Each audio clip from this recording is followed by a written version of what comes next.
ಏನಮ್ಮ ಇವತ್ತು ನನಗಿಷ್ಟವಾಗಿರೋ ಪಾಯಸ ಮಾಡಿದ್ಯಾ? ಏನ್ ವಿಶೇಷ? ಮಳ್ಳಿ ಮಳ್ಳಿ ಮಂಚಕ್ಕೆ ಎಷ್ಟ್ ಕಾಲು ಅಂದ್ರೆ 3 ಮೇಲ್ ಮತ್ತೊಂದು ಅಂದ್ರಂತೆ. ಏನು ಗೊತ್ತಿಲ್ದಿರೋ ತರ ನಾಟಕ ಮಾಡ್ಬೇಡ, ಸುಮ್ನೆ ತಿನ್ನು.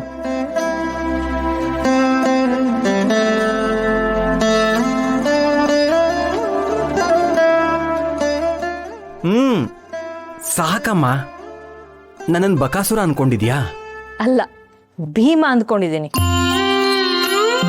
ಘಟೋದ್ಗಜ ಬರ್ತಾ ಇದ್ದಾನಲ್ಲ, ಹೊತ್ಕೊಂಡ್ ತಿರ್ಗಾಡೋದಕ್ಕೆ ಶಕ್ತಿ ಬೇಡ್ವೆ? ಅಯ್ಯೋ, ಏನಮ್ಮ ನೀನು? ಪಾಪ ಕೋಮಲವಾದ ನಿನ್ನ ಸೊಸೆನ ಹಿಡಿಂಬೆ ಮಾಡ್ಬಿಟ್ಟಿಯಲ್ಲ.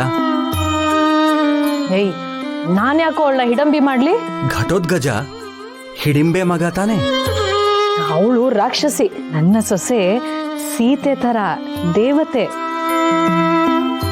ಸೀತೆನಾ ಅಮ್ಮ? ಬೇಡ ಬೇಡ, ಲವಕುಶ, ಅವಳಿ ಜೋಡಿ, 2 ಮಕ್ಕಳು. ಅಯ್ಯೋ, ನನ್ ಕಿಲ ಇರಕ್ಕಾಗಲ್ಲ, ನನಗೊಂದೇ ಸಾಕು. ಆಹಾ, ತರ್ಲೆಗಳ ಗಂಡ ಹೆಂಡತಿ ಇಬ್ರು ಸೇರ್ಕೊಂಡು ನನ್ನನ್ನೇ ಆಟ ಆಡಿಸ್ತಾ ಇದ್ದೀರಾ?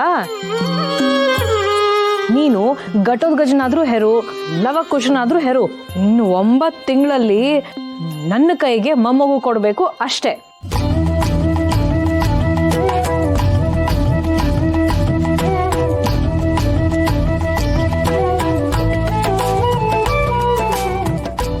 ಅನ್ನದಾತೋ ಸುಖೀ ಭವ.